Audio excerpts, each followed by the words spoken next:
मोहतरम सामेन और सामियात, मैंने आपके साथ थोड़े वक्त में ज्यादा बातें करनी चाहिए। बाद लोग थोड़ी बातें ज्यादा वक्त में करते हैं, उनकी बात ज्यादा समझ आ जाती है, और मेरे जैसे ज्यादा बातें थोड़े वक्त में करते हैं, उनकी बात समझने के लिए थोड़ी हिम्मत की जरूरत होती है, चुस्ती जागने की जरूरत होती है। पहली गुजारिश तो ये है कि रसूलुल्लाह सल्लल्लाहु अलैहि वसल्लम का नाम आ जाए तो दुरूद पढ़ना है, मुझे कहना ना पड़े, और दुरूद भी मजे से पढ़ना है, गुजारा नहीं। नबी सल्लल्लाहु ने फरमाया, सल्लमा किसको कहते भाई? वो कहता नबी सल्लल्लाहु ने फरमाया, सल्लल्लाहु किस मुसीबत का नाम है भाई? इबादत समझकर मोहब्बत के साथ पढ़ना है सल्लल्लाहु अलैहि वसल्लम।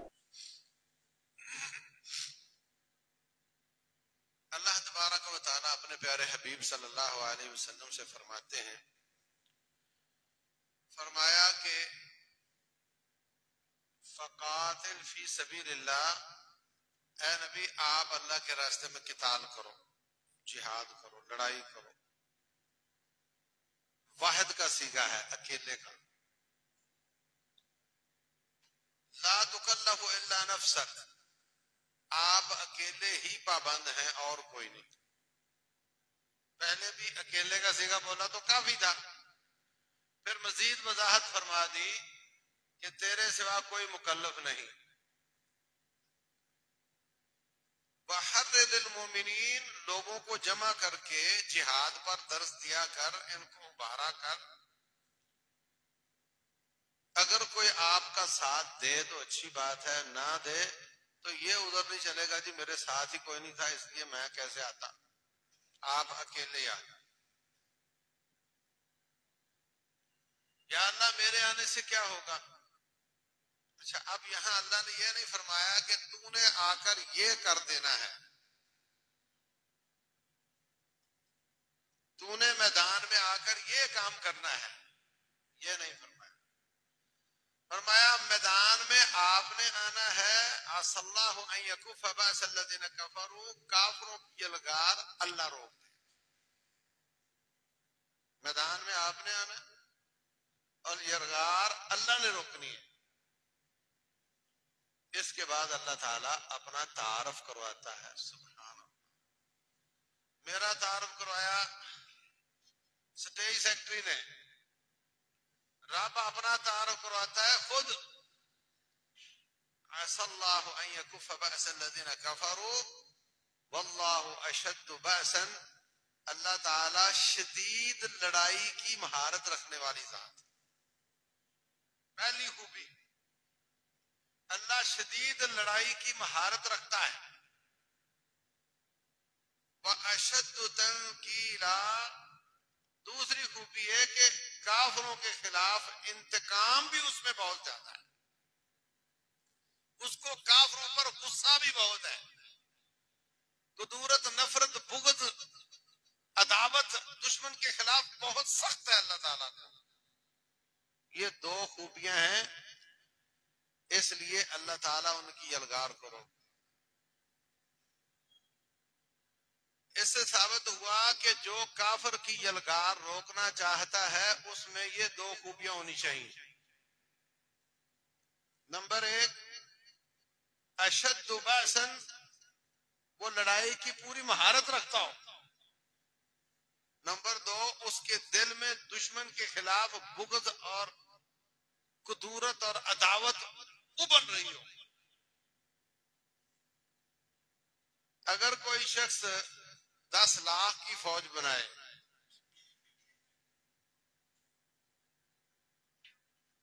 उनको कील कांटे से लैस करे, कम्युनिकेशन सिस्टम दे, उनको मिसाइल दे, उनको ड्रोन दे, उनको जहाज दे, उनको गन पोच दे, हर चीज दे, तैयारी करवाए और दुश्मन के खिलाफ खड़ा करे, और उस फौज को दुश्मन से बुग़्ज़ ही कोई ना हो, उनके खिलाफ उनको इंतकाम का जज्बा ही ना हो, अदावत ही कोई ना हो दुश्मन से, वैसे डूब गए ना। हाँ?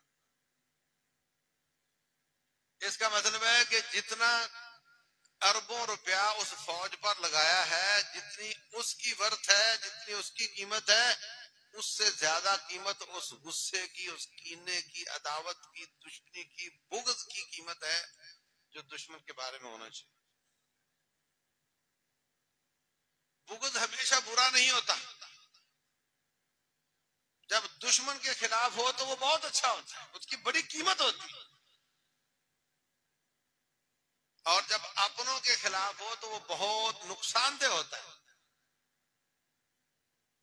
अल्लाह फरमाते हैं, अशिद्दाउ अलल कुफ्फार रुहमाउ बैनहुम, वो हल्का यारा तो बरेशम की तरह नरम, रज़्म हक व बातिल हो तो फौलाद है मोमिन।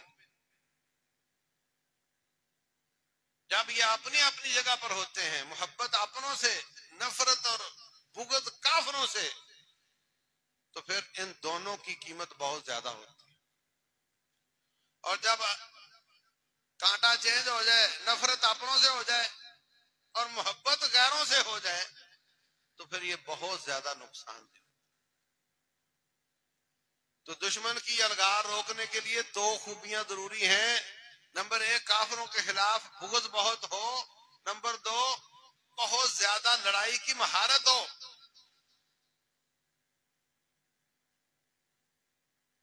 आप लोग फलस्तीन के हालात पर बड़े परेशान हैं, होना भी चाहिए। 15,000 मुसलमान 1.5 महीने में शहीद हो चुके हैं, और ये तो वो हैं जिनकी तादाद सामने आ गई है। तकरीबन 7,000 मुसलमानों की नाशें नहीं मिली। हो सकता है वो बमों से उड़ गए, उनकी नाश सलामत नहीं रही, या वो किसी मलबे में दब गए।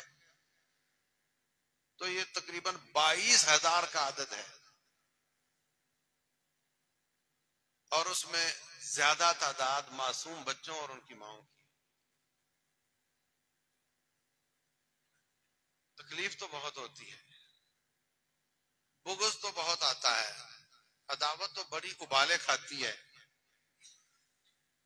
फिर गुस्सा आता है अपनी हुकूमतों पर कि ये ना जाते हैं ना जाने देते हैं। काश मुझे जाने का मौका मिलता, मैं यूं कर दिया होता, वो कर दिया होता। ऐसे ही है। लेकिन अगर हम एक लम्हे के लिए ये तसव्वुर करें कि हमें हुकूमत ने इजाजत दे दी और जाओ भाई, फिर कौन कौन तैयार है? देखो, जज्बाती बात नहीं कर रहा मैं, अल्लाह आपके जज्बात सलामत रखे। मुझे बताओ कि 5 किलोमीटर पैदल चलने का स्टेमिना किसका है? अच्छा, जदीद तरीन असलहा चलाने का तरीका किसको आता है? अब हाथ नीचे हो गए। नक्शा पढ़ना किसको आता है? वहां पर सुरंगें हैं बहुत गहरी, इतनी गहरी कि दुश्मन का बम उनको तोड़ ना सके। वहां हर वक्त अंधेरा रहता है, कभी नीचे से पानी भी आता है, कीचड़ में चलना पड़ता है, और कभी एक जगह से सुरंग डैमेज हो जाती है तो दूसरी तरफ से ताल्लुक खत्म हो जाता है, और वहां जब तक मदद ना पहुंचे एक एक दो दो हफ्ते एक एक खजूर के साथ 24 घंटे निकालने पड़ते हैं।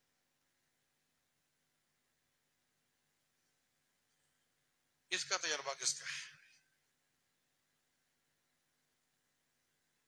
हाय, ये बताएं कि अगर किसी ने ट्रैक्टर लिया हो बैंक से सूद पर, कर्जे पर, किस्तों पर, वो जा सकता है? हाँ? और जिसने 50 लाख की गाड़ी ली हो किस्तों पर बैंक से, वो जा सकता है? फिर सब हाथ खड़े कर रहे हैं। अपने रब के साथ सच बोल रहे हो?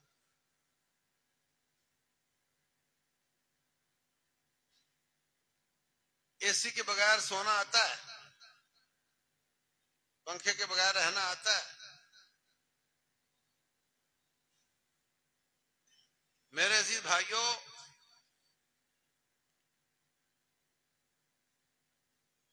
जिन लोगों ने दुश्मन से लड़ना होता है उनके घर शीशे के नहीं होते। अरबी का जुमला है, मन कान बैतुहु मिन ज़ुजाजिन फला यरमिन नास बिल हिजारा। जिसका अपना घर शीशे का हो, किसी को पत्थर नहीं मार सकता।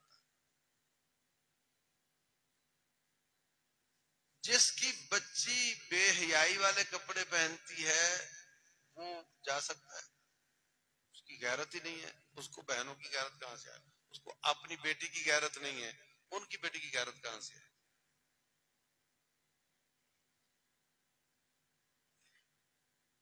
तो मेरे अजीज भाइयों, ये बात दुरुस्त है कि वहां कंबलों की शक्ल में, खाने की शक्ल में, अद्वियात की शक्ल में, इलाज मुआवजे की शक्ल में आप लोग काम कर रहे हैं।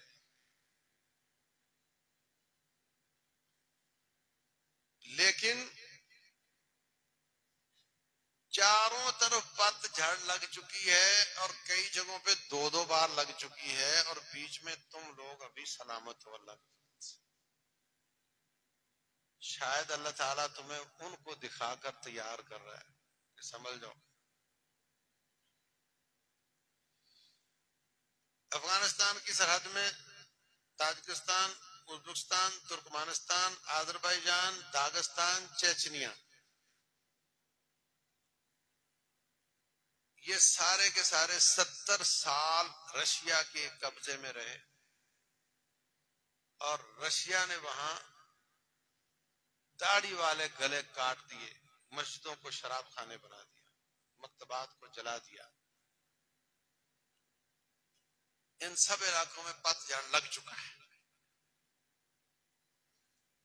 मदीना में हम पढ़ते थे जब ये रियासतें आजाद हुई, तो हमारे जो इदारे वाले थे जामिया के, वो आए इन इलाकों में ताकि हम वहां के लड़कों को लेकर आए, ताकि वहां दीन दोबारा खड़ा हो। वापस गए तो उन्होंने हम सब तलबा को जमा करके अपनी कहानी सुनाई। कहने लगे हमने मदीना का छपा हुआ कुरान तकसीम किया, वहां के बच्चे हम लेकर आए, वाकईतन हम उनको मिले बच्चों को जिनको लेकर आए। एक बुजुर्ग कुरान को पकड़ के सीने से लगाकर लगातार चीखता और रोता चला जा रहा। मैंने मुतरजम से पूछा कि इनसे पूछो इसको क्या हुआ है, क्या हुआ है इसको, ये चुप क्यों नहीं हो रहा? नौजवान सारे बड़े खुश, कुरान पकड़ लिया उन्होंने। उनको बताया गया कि ये कुरान है, ये इस्लाम की कोई किताब है। और वो बुजुर्ग बुजुर्ग रोता जा रहा था, उसको मुतरजम के जरिए पूछा तो उसने कहा कि 70 साल के बाद मैंने कुरान की शक्ल देखी।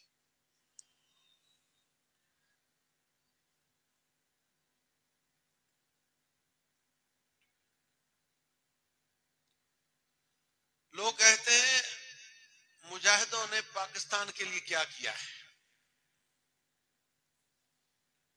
उन्होंने 40 मुल्कों से आए हुए मुजाहिदों ने अफगानिस्तान में रूस को रोककर तुम्हारी जान माल और इज्जत की पहरेदारी की।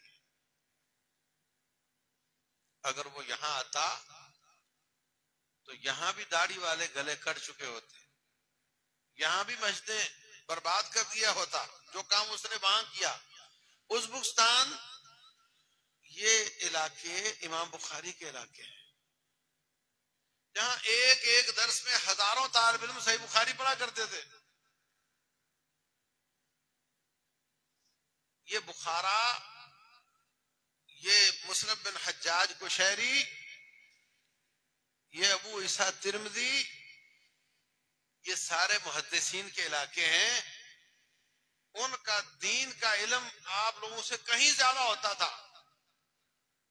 उनके यहाँ मखतूतात बहुत ज्यादा थे जो मुहद्दिसीन ने लिखे थे, किताबें बहुत थी, सब तबाह बर्बाद कर दी। अगर आज हमें अपने बुजुर्ग नजर आते हैं, आज हमें ये मस्जिदें और ये रौनकें नजर आती हैं, तो इनके पीछे उन पाक बाज नौजवानों का खून है जिन्होंने 40 मुल्कों से आकर वहां पर पेश किया। तो अजीज भाइयों, अफगानिस्तान में 2 दफा दुश्मन आ चुका और 20-20 साल, तकरीबन 40 साल अफगानिस्तान जंग के सायों के तहत रहा है। पिछले सारे इलाके 70-70 साल तक मकबूजा रहे हैं। पीछे चले जाओ, हलाकू खां के बाद दोबारा अमरीकी इत्तेहाद ने इराक पर कब्जा किया और वहां के मुसलमानों को तहत किया, लाखों की तादाद। दूसरी तरफ पीछे पूरी लाइन लगी हुई है, मराकश से लेकर अलजायर, लीबिया और आगे आ जाओ मिस्र और शाम तक लाखों की तादाद में मुसलमानों को शहीद किया जा चुका है। इस तरफ चले जाओ, हिंदुस्तान पे 300 साल जालिमाना कब्जा रहा और कश्मीर में और हिंदुस्तान में आज भी मुसलमानों को तहत किया जा रहा है। बीच में आप लोग बचे हुए हो, मालूम कैसे बचे हुए हो? इज्जत,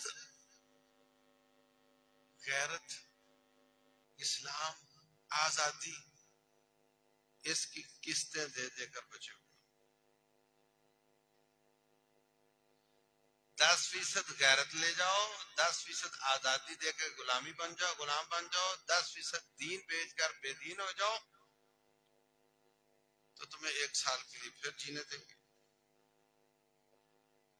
अगले साल फिर 10% बेगैरत, 10% बेदीन और 10% गुलाम हो जाओ, 1 साल और जी लो।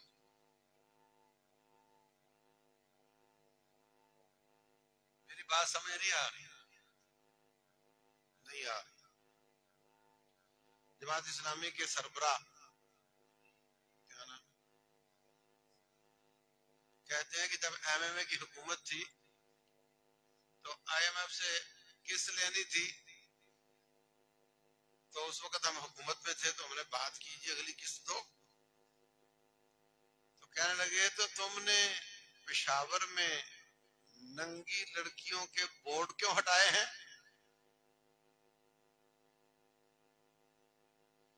तो मैंने भोलेपना से उसको कहा कि ये किस्त है और कर्ज है और वाजिबुल अदा है, ऊपर उसके सूद भी है, और इसका उन बोर्डों के साथ क्या ताल्लुक है?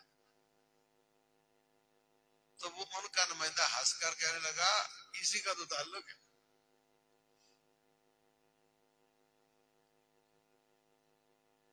और समझा नहीं।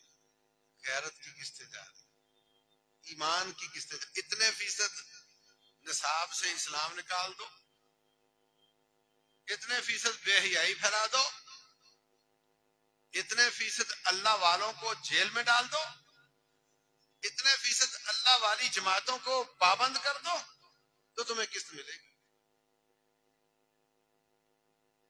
हर आने वाली किस्त सिर्फ पैसे की नहीं होती, वो ईमान, गैरत और आजादी की किस्त। आजादी की समझ आई? नहीं। मौजूदा हुकूमत ने कहा, लोग बहुत चीख चला रहे हैं कि बिल बहुत आ रहे हैं, तो चलो भाई कोई कमेटी बना दी कि इनको थोड़ा रिलीफ देना चाहिए कहीं से, तो कमेटी ने रिपोर्ट पेश की कि अगर ये टैक्स ऐसे कर दिया जाए, वो ऐसे कर दिया जाए, तो आवाम को थोड़ा रिलीफ मिल सकता है। तो फिर वजीर आजम साहब का बयान आया कि IMF से पूछेंगे, अगर वो माने तो देंगे, अदा दो। ये आजादी, गैरत और दीन की किस्तें दे देकर जी रहे हो। अगर तुम आज अपने दीन के तकाजे पूरे करो तो आज आपकी जंग हो जाएगी। अगर आप गैरत के तकाजे आज पूरे करो तो आज जंग हो जाएगी। अगर आप अपनी आजादी मतलब उनके मुतालबे ना मानो, आजाद समझो अपने आप को, तो आज जंग हो जाएगी।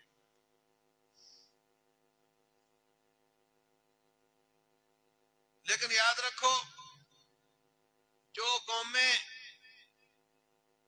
आजादी, दीन और गैरत की किस्तें दे देकर जीती हैं,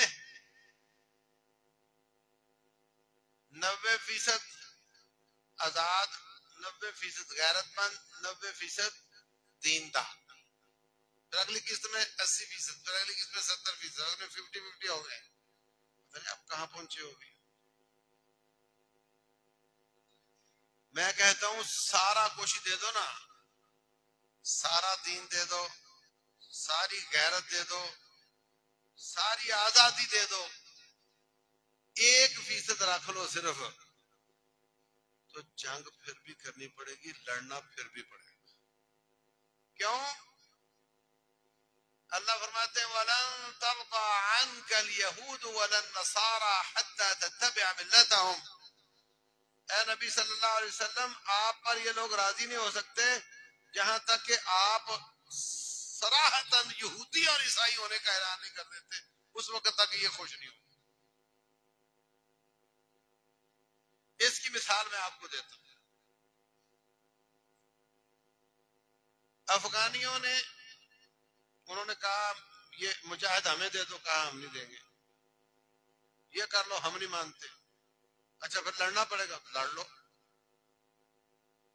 अपने रब को अपना दीन पूरा रख के, जैसा कैसा भी है, अपनी आजादी पूरी रखकर, अपनी गैरत के तकाजे पूरे रखकर रब को साथ लेकर लड़ाई की, और 61 मुल्कों का इत्तेहाद, हर किस्म की उनकी तैयारी, डॉलर उनके पास, कम्युनिकेशन सिस्टम उनके पास, हर किस्म का असलहा उनके पास, और हालत ये थी कि भागने में एक दूसरे का मुकाबला कर रहे थे। मुकाबले में दुनिया का कोई नहीं।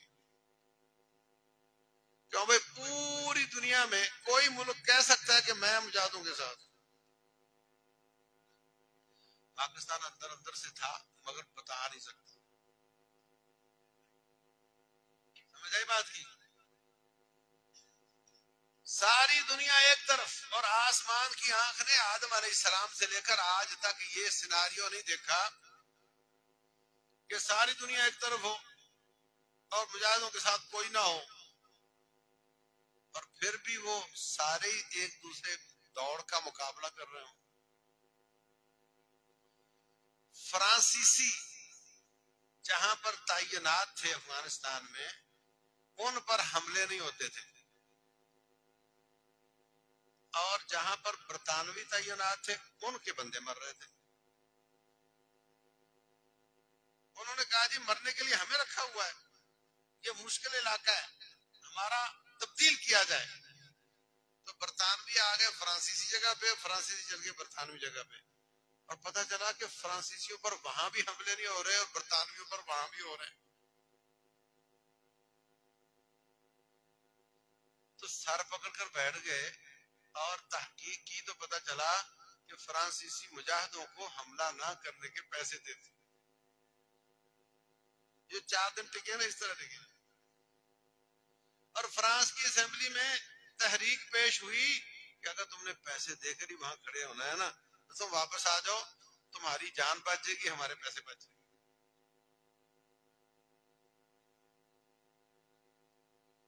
इससे बड़ा कोई अजूबा हो सकता है? कोई किसी किस्म का पहलवान जब गिरता है ना तो उसको होता है नहीं, एक मौका मिलता तो शायद मैं यूं कर लिया होता, वो मेरा पांव फिसल गया था ना, वरना मैंने ये कर देना था। 20 साल कोई दिल की ख्वाहिश बाकी रही उनकी। डेजी कटर मार लिए, क्लस्टर मार लिए और कीमियाई हथियार इस्तेमाल करके देख लिए और कंटेनरों में बंद करके मुजाहिदों को शहीद करके देख लिया।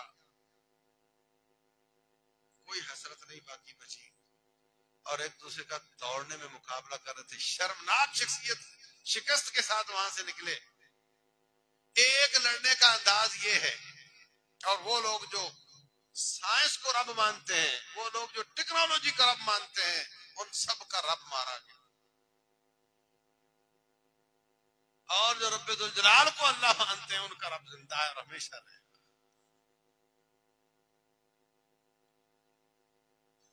और दूसरा लड़ने का अंदाज है बोस्निया वालों का। बोस्निया यूरोप में एक मुसलमान इलाका है। वहां पर सिर्फी ईसाइयों ने हमला कर दिया। एक अरबी कहता है मैं वहां गया, मैंने कहा मैं यहाँ के मुसलमानों को मिलना चाहता हूँ। तो मुख्तसर चंद इंच लिबास वाली लड़कियां और लड़के बैठ गए, शराब की बोतलें आगे, कहा हम मुसलमान हैं, आओ जी करो बात, किस काम आए। गैरत खत्म, ईमान खत्म, आजादी खत्म। सिर्फ इतना ईमान था कि वो कहते थे कि हमने बड़ों से सुना है कि हमारी बरादरी मुसलमान, इतना पता है कि हम मुसलमान। कलमा नहीं आता, नमाज नहीं पढ़ते, सिर्फ नाम के मुसलमान होने के बावजूद उनको छोड़ा नहीं। छोड़ा। जो किस्तें दे देकर जीते हैं, आखिर उनको लड़ना ही पड़ता है। फिर बोस्निया वालों को लड़ना पड़ा। सिर्बियों ने मार मार कर, बर्फों का इलाका है, बहुत बड़ी बड़ी खंदकें मशीनों के साथ खोदते और धक्का लगा के उनकी नाशों को उसमें बर्फ में गिरा करके ऊपर बर्फ डाल देते। 10 साल तक उनकी इज्तिमाई कब्रें बरामद होती रही। 10 साल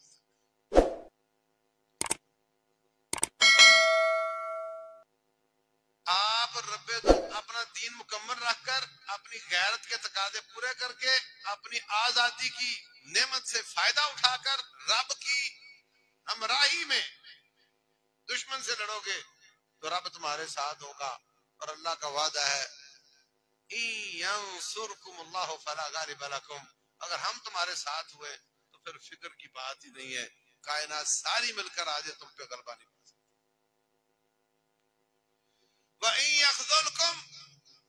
अगर तुम्हें रब ने छोड़ दिया,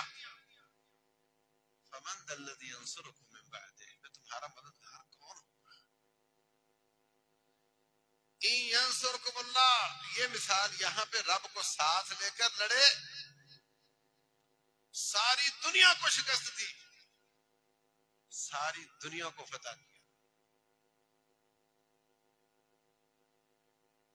और वो मिसाल बोस्निया की कि दीन ईमान गैरत जाती रही, रब साथ नहीं, और लड़ना फिर भी पड़ा और मारे गए। अब आप बताओ कि आपको कौन सा मॉडल पसंद है? ये ऑप्शन आपके पास नहीं कि लड़ोगे या नहीं लड़ोगे, ये है ही नहीं। लड़ना तो लड़ना ही लड़ना तो पड़ेगा, हर तरफ आग लग चुकी है। और अल्लाह फरमाते हैं मिन क़रियतिन इल्ला नहनु मुहलिकुहा क़ब्ल यौमिल क़ियामति व मुअद्दिबुहा अज़ाबन शदीदा। कोई बस्ती ऐसी नहीं जिसकी हम पिटाई ना करें। ये ऑप्शन नहीं कि तुम लड़ोगे या नहीं लड़ोगे। ऑप्शन ये है कि अफगानियों की तरह रब को साथ लेकर दीन को पूरा रखकर लड़ोगे, या बोसनियों की तरह दीन छोड़कर, गैरत छोड़कर, रब को नाराज करके फिर लड़ोगे। इन दो में से आपको इख्तियार है।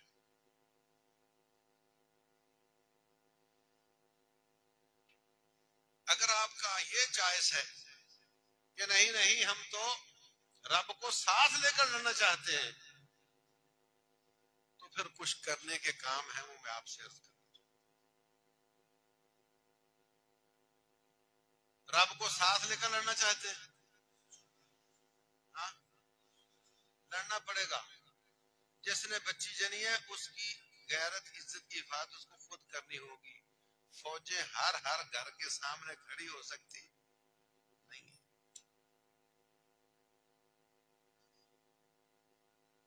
लड़ना पड़ेगा। अगर लड़ाई के बगैर गुजारा होता तो अल्लाह ये सहूलत अपने नबी को दे देता सल्लल्लाहु अलैहि वसल्लम। हाँ? अल्लाह फरमाते हैं अबू बकर, उमर, उस्मान, अली, तलहा, जुबैर, यार आप जाया करो और जाकर लड़ा करो, कटा करो, शहीद हुआ करो, लेकिन ये मेरा प्यारा हबीब है, नरमो गुदाज हथेलियां हैं, और क्या बोलते कि वल्लैल की जुल्फे हैं, अलम नशरा का सीना है, और न जाने क्या कुछ, इनको मत लेकर जाया करो। ये मुझे बहुत प्यारे लगते हैं, इनको मत लेकर जाया करो। अगर कोई इस्तिस्ना देना होता तो उसका सबसे ज्यादा हकदार कौन है? मोहम्मद रसूलुल्लाह। यहां हालत तो यह है कि कोई ना भी आए तो आपने जरूर आना है। आपको पत्थर मार मार कर जख्मी कर दिया गया है नहीं, आपको दुश्मन ने हमला किया, आपका सर पर लोहे की टोपी थी, वो माथे के अंदर घुस गई, टोपी नहीं उतर रही। आप हजरत उबैदा बिन जर्राह रज़ियल्लाहु अन्हु ने दांत के साथ वो घुसे हुए लोहे को निकालने की कोशिश की। अब उबैदा का दांत टूट गया मगर लोहा नहीं निकला। फिर उसने दूसरे दांत के साथ ट्राई की, बड़ी मुश्किल से लोहा थोड़ा बाहर आया, खोद उतारी तो खून का फवारा निकला, दांत मुबारक भी टूट चुका था। और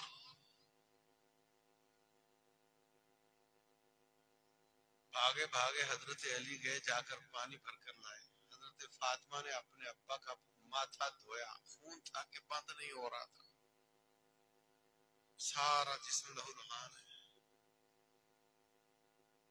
फिर चटाई जला करके उसकी राख के साथ जख्म को भरा, तब जाकर खून रुका। और उनका वफादार रब देख रहा था।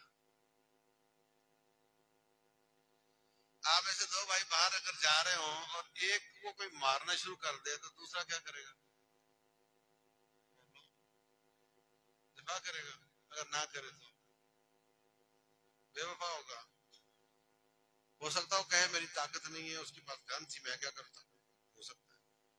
लेकिन यहाँ प्यारे हबीब का वफादार दोस्त रब पूरी ताकतों के बावजूद, पूरे इल्म के बावजूद, पूरी वफा के बावजूद देख भी रहा है, और फिर भी चोट भी लग गई, माथा भी फूट गया, दांत भी टूट गया। क्यों? और वो पूरी कुव्वतों वाला भी है। क्यों जिब्रील अमीन ने आगे जाकर पार क्यों ना कर दिए? कोई छोटी मोटी शख्सियत है? फिर आप लोगों ने कहना था जी उनके लिए तो जिब्रील आ जाते थे, हमें तो चोट लग जाती है, उनकी सीरत हमारे लिए कैसे हो सकती है? उनकी सीरत तुम्हारे लिए हो सकती है, इसलिए मेरा रब कमाल ताकत और वफा के बावजूद उस तरह का दिफा नहीं कर रहा कि उनको चोट लगे ही ना। ताकि तुम उनकी सीरत को अपने लिए नमूना समझो, और तुम्हारे लिए नमूना बनाने के लिए उनको चोटें आ गई और तुम फिर नमूना नहीं समझते, फिर नमूना नहीं समझते। अगर कोई इस्तिस्ना के लायक होता तो उस खूनी लकीर से इस्तिस्ना मिल जाता नबी सल्लल्लाहु अलैहि वसल्लम, लेकिन उनकी जिंदगी भी उसी खूनी लकीर के ऊपर से गुजरी। इसलिए अल्लाह का दीन इतना कीमती है कि उस पर सारी कायनात से अफजल तरीन जात मोहम्मद भी कुर्बान है। वो दीन जो बगैर जंग के हमारा किस्तों में जा रहा है। कितनी बड़ी बात है, सारी कायनात में अफजल तरीन जात का नाम क्या है? बोलो, मोहम्मद सल्लल्लाहु अलैहि वसल्लम। मोहम्मद सल्लल्लाहु अलैहि वसल्लम की जात पर दीन कुर्बान है या दीन पर मोहम्मद की जात कुर्बान है सल्लल्लाहु अलैहि वसल्लम? बोलो। हाँ,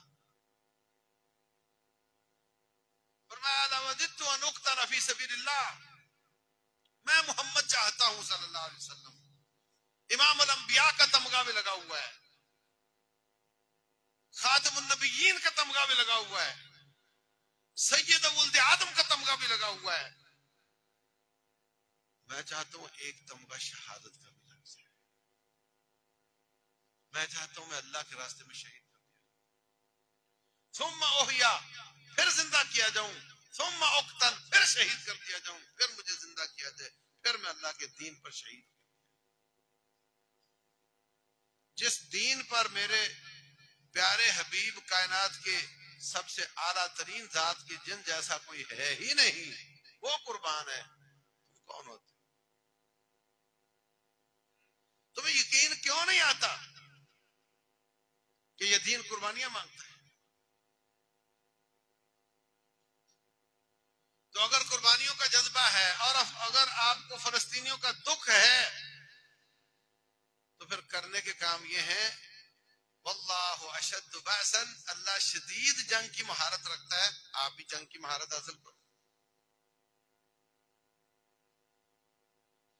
कितने साल आपके पास मौका रहा और फिर भी आप महरूम रहे।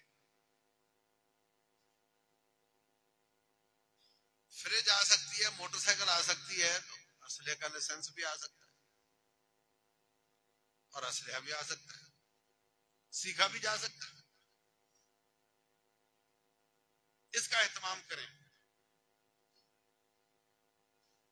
नित नई नई टेक्नोलॉजी आ रही है, उसके साथ साथ अपने आप को अपडेट करना पड़ता है। अगर ये जज्बा है कि हमें अल्लाह करे मौका दे तो हम जाकर जान लड़ा दें, तो उसके लिए जान लड़ाना मकसद नहीं है। मकसद तो इस्लाम का कलिमा बुलंद करना है। उसके लिए आपको तैयारी करनी है। जिस दुश्मन के खिलाफ लड़ना चाहते हो, उनके मुल्क में अवाम और फौज के दो लफ्ज नहीं बोले जाते, बल्कि सारी अवाम ही अस्करियत पसंद। उनके नौजवान का शनाख्ती कार्ड मर्द हो या औरत हो नहीं बनता जब तक वो 3.5 साल की अस्करी तरबियत और उसके बाद वो किसी न किसी महाज पर वक्त ना गुजारे। उनका वजीर आजम वो बनता है जो मुसलमानों को कत्ल कर चुका हो अपने हाथ से।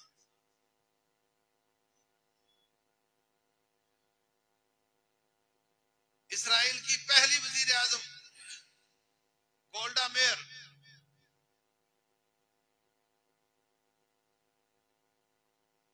उसने उर्दन से लड़ाई लड़ी, मिस्र से लड़ाई लड़ी, शाम से लड़ाई लड़ी, चारों तरफ लबनान से लड़ाई लड़ी, सबसे जीती और अपने मुल्क को तौसीह दी।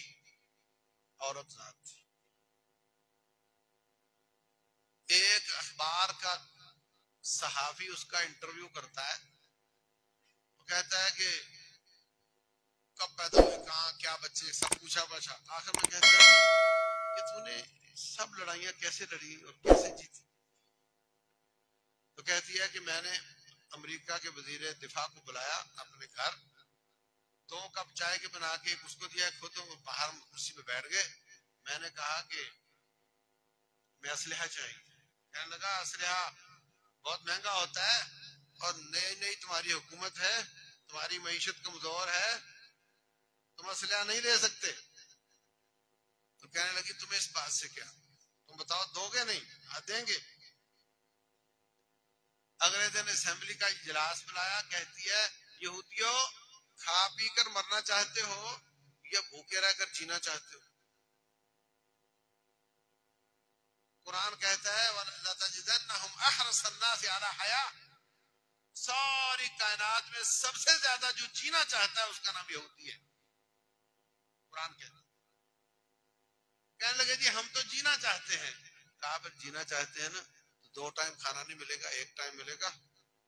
और हमने असलहे का सौदा कर लिया, अब हम असलहा खरीदेंगे और इंपोर्ट नहीं करेंगे ज्यादा, थोड़े खाने पे गुजारा करो, बाहर से माल नहीं, उसकी जगह असलहा आएगा।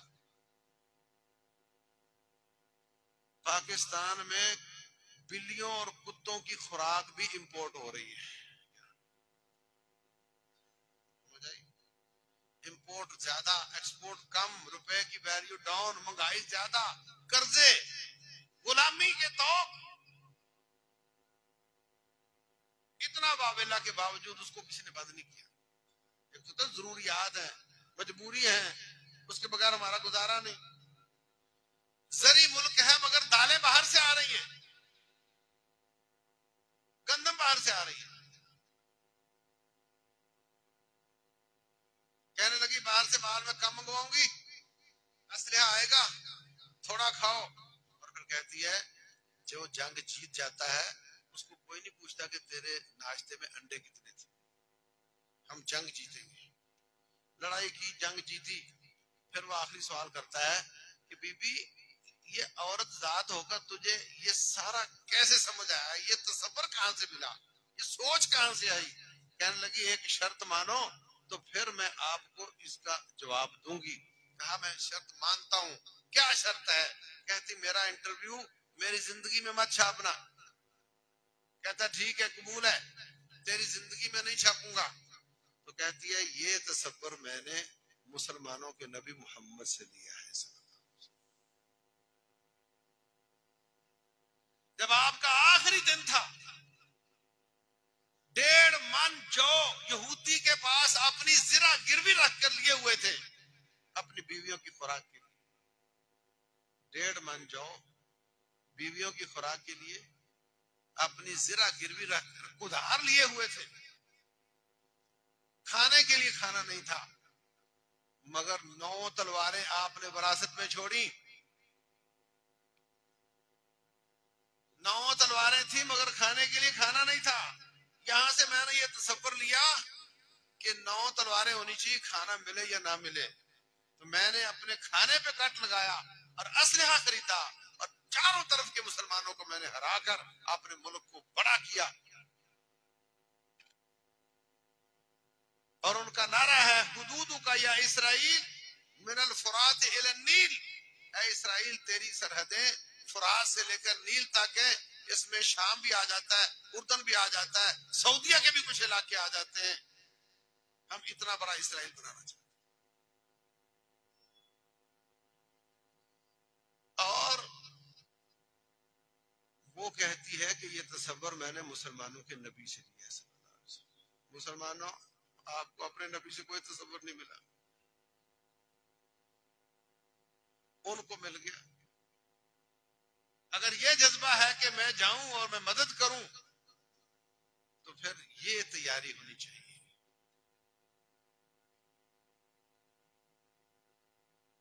उनके स्कूल में पीरियड के दौरान गन खोलकर बंद करना चलाना सिखाया जाता है और बच्चों को पढ़ाया जाता है कि मस्जिद अक्सा गिराकर हमने वहां पे हैकले सुलेमानी बनाना। उसका पुश्तिबान अमेरिका है। उसके पूरे मुल्क 54 रियासतों में एक एक रियासत पाकिस्तान से बड़ी है, उनमें असलहे के लाइसेंस का तस्वुर नहीं है। जाओ खरीदो और इस्तेमाल करो। अगर सीखना चाहते हो दुकान पर थोड़े पैसे जमा करो, पीछे रेंज है वहां जाकर सीख। उनकी तैयारी इस लेवल की है कि उनके बच्चे बच्चे घर घर में असलहा है और उनको ना लाइसेंस बनाने की जरूरत है ना उसकी फीस देने की जरूरत है। तीसरा बड़ा दुश्मन तुम्हारा इंडिया है। वो अपनी औरतों को भी मर्दों को भी कृपान चलाना भी सिखा रहा है, तलवार चलाना भी सिखा रहा है, गन चलाना भी सिखा रहा है। हजारों की तादाद में आरएसएस के कैंपों में लोगों को असलहा की तरबियत दी जा रही है। मेरे रब ने फरमाया था वअइद्दू लहुम मस्तताअतु मिन कुव्वा, उनके लिए कुव्वत तैयार करो जितनी तुम्हारी ताकत है। वो आयतें उन्होंने कुरान में देखी तो कुरान को जलाया, कुरान से बुग़्ज़ रखा। वो आयतें उन्होंने पढ़ी और उस पर अमल किया, और वो आयतें हमने नहीं पढ़ी ना अमल किया। आप कहते हो जी वहां जा नहीं सकते, क्या करें? ये करो, ये करो। नंबर 2, मकरूज जिहाद पे जा सकता। तो जिसका ये जज्बा है कि जहां अल्लाह को दीन को जरूरत है वहां भी जाऊं, और यहाँ अल्लाह ना करे कोई ऐसी शक्ल बने तो यहाँ भी अपनी गैरत और इज्जत का दिफा कर सकूं, तो फिर वो मोटरसाइकिल वाला है तो बैंक से कार ना ले, अगर वो साइकिल वाला है तो बैंक से मोटरसाइकिल ना ले, वो अपना जहां रब ने रखा वहां पे गुजारा करे। सूद लेने देने वाला रब का दुश्मन होता है। फ़अज़नु बिहर्ब मिन अल्लाह व रसूलिह, अगर तुम सूद से बाज नहीं आओगे तो अल्लाह उसका रसूल तुम्हें जंग का ऐलान देता है। और जब रब तेरे साथ जंग करेगा तो फिर दुश्मन भी जंग करेगा, तो जीतेगा कौन? फिर तुम जीत नहीं सकते। और आज ये बीमारी कैंसर की तरह हमारे मुआशरे में सरायत कर रही है। बैंक वाले कहते हैं ये लो क्रेडिट कार्ड ले लो मुफ्ते में, कोई सूद नहीं, और जब किस्त अदा नहीं होती तो कहते हैं अब सूद है। दाना डालते सहराओं में, पहाड़ों में, खेतों खलियानों में पहुंच रहे हैं लोगों को सूदी बनाने के लिए। रसूलुल्लाह सल्लल्लाहु अलैहि वसल्लम ने फरमाया दिरहमुन रिबन, एक दिरहम सूद का जानबूझकर खाने खिलाने वाला ये 32 दफा जिनाकारी से ज्यादा गुनाह है। 36 दफा, 36 दफा। फरमाया जो शख्स जानबूझकर सूद खाता खिलाता है, सूद के कई लेवल हैं, और जो हल्के दर्जे का सूद है वो इस गुनाह से भी बदतर है कि कोई शख्स अपनी मां के साथ निकाह करे, इससे भी बदतर है। अगर आपका इरादा है आप लोगों के बारे में, वो लोग बेफिक्र हो चुके हैं, यहां से कोई नहीं आएगा। जब से उन्होंने मुआशरे को सूदी बनाया उस वक्त से वो आपसे बेफिक्र हो चुके हैं, ये नहीं आ सकता। नंबर 1 तैयारी करो, नंबर 2 सूद से बात आ जाओ, नंबर 3 उनकी बच्ची की गैरत तब आएगी जब अपनी बच्ची की गैरत आएगी। जब तेरी बच्ची बेहिया होगी तुझे गैरत नहीं आएगी तो उनकी कैसे आएगी? नहीं समझे? तेरे तनख्वाह से, तेरे पैसे से वो कपड़ा खरीद कर लाती है, नीचे से टांगे नंगी, ऊपर से कंधा नंगा, बाजू नंगे, जो ढके हैं वो भी नंगे, तेरी तनख्वाह से लेकर आते हैं और तुझे गैरत नहीं आती, उनकी गैरत कौन करे? बेगैरत हर जगह ही बेगैरत होता है। एक तो पूरी दुनिया गैरत की किस्तें ले रही है और एक तरफ उसका मीडिया टीवी पे बार बार दिखाता है। साबुन की टिक्की बेचनी हो ना तो कोई मर्द खड़ा होकर कहे ये साबुन बहुत अच्छा साबुन, ये खरीदो। वो कहते हैं अगर इसकी बजाय लड़की को पकड़ाओ तो हम आपको पैसे देंगे। अब लड़की वो साबुन दिखा रही है, फिर एक और पार्टी आकर कहती है अगर इस लड़की को पतलून पहनाकर दिखाओ तो हम आपको पैसे देंगे। एक के पीछे देखने में आपको साबुन नजर आता है, उसके पीछे बड़ी कहानियां होती हैं। इसलिए मोबाइल फोन से बचो, इंटरनेट से बचो, जितना कदर आपकी जरूरत है उसके अलावा इसको इस्तेमाल ना करो। अपने बच्चों की निगरानी करो। जो कौम बेगैरत हो जाती है वो मुसलमानों की गैरत पे नहीं जाया करती। ये काम करने के हैं ये नहीं, ये काम करने के हैं ये नहीं। ये तैयारी अब से शुरू करने की जरूरत है। और याद रखो, जो कौम सख्त जान नहीं होती वो हाथ खड़े कर दिया करती है। धमाके की आवाज सुन के इसको हार्ट अटैक हो जाता है। अफगानों का अल्लाह के फजल के बाद जो प्लस पॉइंट था वो ये था कि वो छप्पड़ में कमीज रख के पानी पी लेते थे, और जो मुकाबले में आए थे वो मिनरल वाटर के बगैर मर जाते थे। मिनरल वाटर ना मिले तो मर जाते थे, ये जौहर से पानी पी लेते थे। ये सख्त जान थे, थोड़े पे गुजारा कर लेते थे। जब 2001 में हमला हुआ, आपके साथी गए राशन बैग लेकर। उसमें क्या होता है राशन बैग में? बोलो। आटा, चावल, घी, पत्ती, मिर्च मसाले, और क्या होता है? पत्ती। और वो कहने लगे भाई ये क्या ले आए हो सारा कुछ, ये हमें नहीं चाहिए। आटे चावल के अलावा जितनी चीजें हैं ना वो सारी ले जाओ, इसकी जगह पर भी आटा चावल ही ले आओ, हम उबाल कर खा लेंगे, हम पानी के साथ रोटी खा लेंगे। इस तरह के लोग थे। आप कभी ऐसा हुआ कि घर में सालन ना हो? आपके घर में लड़ाई करना सीखना है तो कभी सालन के बगैर भी दिन गुजारा करो, कभी पंखे के बगैर भी सोया करो, कभी एसी से बाहर भी सोया करो। जो कौमें लड़ना चाहती हैं वो सख्त जान होती हैं। जो शख्स नाजो नेमत में रहे वो लड़ नहीं सकता। हमारे हुक्मरान कहते हैं मेरे इस काम की वजह से मेरी कौम का मेयार जिंदगी बुलंद होगा। हम कहते हैं वोट इसको मिलेगा जो कर्जे उठा के सड़कें बनाए, वोट इसको देंगे। हजरत उमर बिन खत्ताब रज़ी अल्लाह तआला अन्हु आधी दुनिया फतह की थी, और काफिर कहते हैं 4 दिन जी लिए होते तो हमारी आधी भी जाती रहती। कैसी तैयारी करवाते हैं?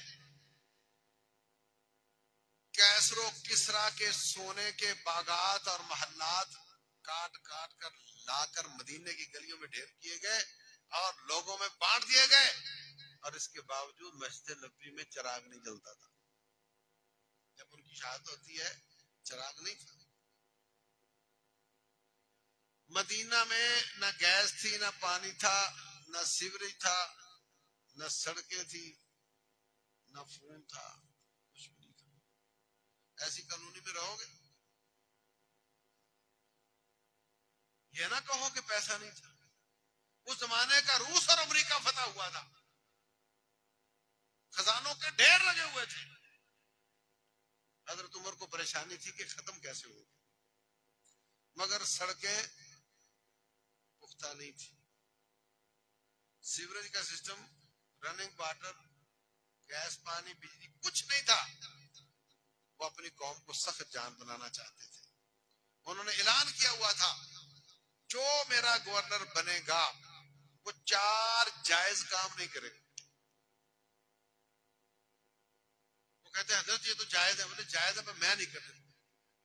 नहीं कबूल तो ना बनो। नंबर 1, छोटे कद का घोड़ा इस्तेमाल नहीं करेगा, ऊंचे कद का घोड़ा इस्तेमाल। नंबर 2, सीन लगाकर रिकाब पे पांव रख के नहीं चढ़ेगा। नंगी पुष्ट पे जाएगा। नंबर 3 आटा छान कर नहीं खाएगा। और नंबर 4 बारीक कपड़ा इस्तेमाल नहीं करेगा, मोटे कपड़ा पहना करेगा। ये 4 शर्तें कबूल है तो गवर्नर बनेगा, वरना नहीं बनेगा। अब क्या होगा, जब तिनकों वाला आटा अंदर जाएगा तो अंदर के नखरे साफ कर देगा, और जब छलांग लगा के घोड़े पे चढ़ना पड़ेगा तो पेट तो छोटा करना पड़ेगा। और जब मोटे कपड़े में पसीना आएगा और घोड़े का पसीना को इसका पसीना जब एक होंगे तो फिर सारे नखरे धुल जाएंगे। जिन्होंने लड़ना होता है, जिन्होंने गैरत का सबूत देना होता है, वो कौम का म्यार जिंदगी कम रखते हैं, उनको सख्त जान बनाते हैं। और हमारे हुक्मरान कहते हैं नहीं, इस काम से मेरी कौम का म्यार जिंदगी बुलंद होगा। और हम हैं कि दुनिया में घुसते चले जा रहे हैं, घुसते चले जा रहे हैं। हर सहूलत मेरे घर में होनी चाहिए, किस्तों पे ले लो, मुझे गिरवी रख दो, मगर मेरे बच्चों को ये सहूलत मिलनी चाहिए। अगर लड़ने का प्रोग्राम है तो ये रवश तब्दील करनी पड़ेगी, अपने आप को सख्त जान करना पड़ेगा, सख्तियां बर्दाश्त करने का आदी करना पड़ेगा। अगर ये सब कुछ कर लोगे ना तो फिर हुकूमत को इल्जाम देना कि वो नहीं जाने देते। अभी आपके करने के काम बहुत बाकी। तो रब्बुल जलाल मुजाहिदीन की मदद फरमाए, और अल्लाह मदद कर रहा है। दुश्मन को बहुत ज्यादा टफ टाइम मिल रहा है। आप देखते नहीं, कारगिल के मौके पे नवाज शरीफ साहब कहते हैं, मैंने फौज से पूछा कितने दिन लड़ सकते हो, तो तीनों फौजों ने, किसी ने बताया 10 दिन, किसी ने बताया 5 दिन, किसी ने बताया 1 हफ्ता। इससे ज्यादा हम नहीं लड़ सकेंगे।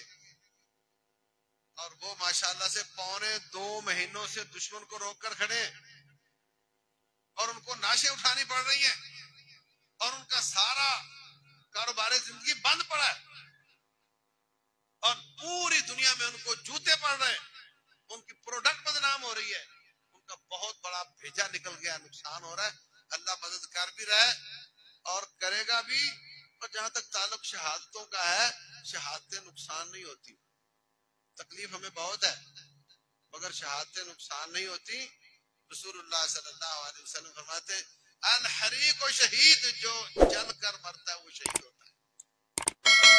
वल गरीक शहीद, जो गर्क होकर मरता है वो भी शहीद होता है। वसाहिबुल हद में शहीद, जो मलबे के नीचे आकर मरता है वो भी शहीद होता है। इंशाअल्लाह रब्बुल जलाल उनकी शहादतें कबूल फरमाएगा। और वैसे भी वो जब चाहता दुश्मन हमले करके उनको शहीद कर ही रहा था, रुका तो नहीं था वो कि ठीक है अभी हम भी रुके हुए हैं, वो तो कर ही रहा था। उन्होंने दुनिया को भी हैरान कर दिया है, दुश्मन को भी। अपने आखिरी बात यह है कि आपका दिल तो तड़पता है उनके लिए, लेकिन कौन कौन हाथ खड़ा करेगा कि मैंने उनके लिए एक आंसू बहाया। आप देख रहे हो, आंसू भी कीमत से मिलते हैं। वो आंसू भी लेने जाना कहीं तो भाइयों दुआएं करो उनके लिए, दुआएं करो, याद रखो रसूलुल्लाह सल्लल्लाहु अलैहि वसल्लम ने छुपकली कत्ल करने का हुक्म दिया है।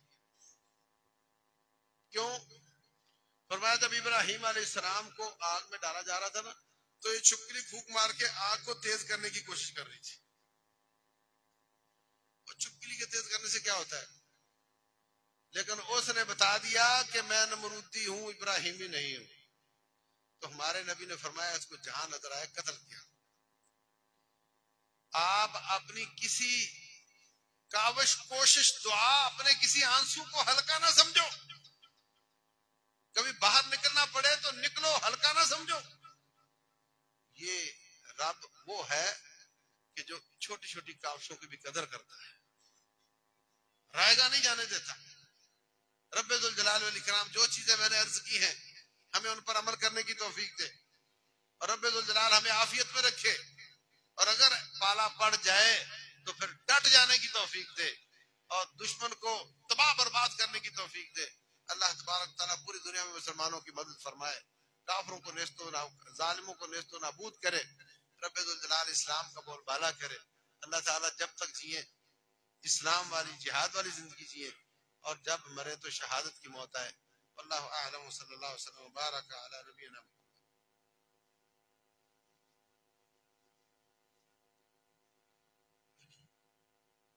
हैकल सुलेमानी और ताबूत सकीना के बारे में बताएं। हैकल तो एक बिल्डिंग है, सुलेमान अलैहिस्सलाम की बिल्डिंग, वो बननी चाहिए और मस्जिद नहीं होनी चाहिए। और जो ताबूत सकीना ये तो एक संदूक टाइप चीज थी जो अल्लाह ताला ने बनी इसराइल को आसमान से भेजी थी।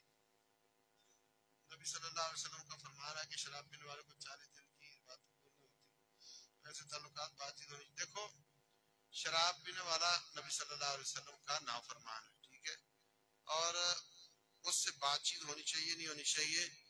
इस्लाम का ईमान का तकाजा ये है कि जितना को रब का ताअत गुजार उतना मेरा दोस्त, जितना को रब से दूर उतना मुझसे दूर। समझ आई? आपकी बहन और भाई की अल्लाह ना करे लड़ाई हो, हाँ, और भाई के बेटे की शादी और बहन को ना बुला रहा हो, तो जाओगे वहां? वो आपकी बहन को नहीं बुला रहा, आपको बुला रहा, जाओगे? हाँ? तो आप कहते हो ये वफा है, मेरी बहन नहीं आ रही मैं भी नहीं आता। तो इससे ज्यादा वफा रब से करने की जरूरत है। जो भी रब का जितना बागी हो उतना हमसे दूर हो, और जितना रब के करीब हो उतना हमारे करीब हो। लेकिन ये मतलब नहीं कि आप खैर खाई ना करो, समझाओ ना, समझाने का और खैर खाई का सिलसिला आपका जारी रहो।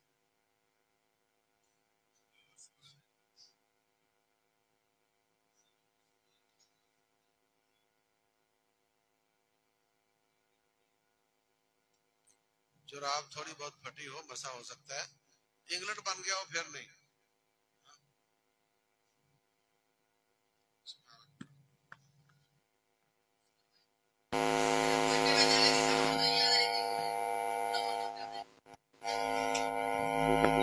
जो अब जिसके मुंह में जुबान है वो जो चाहे कह दे, जो चाहे किसी को कह दे, अब इसकी वजह वो बताएगा मैं बताऊंगा।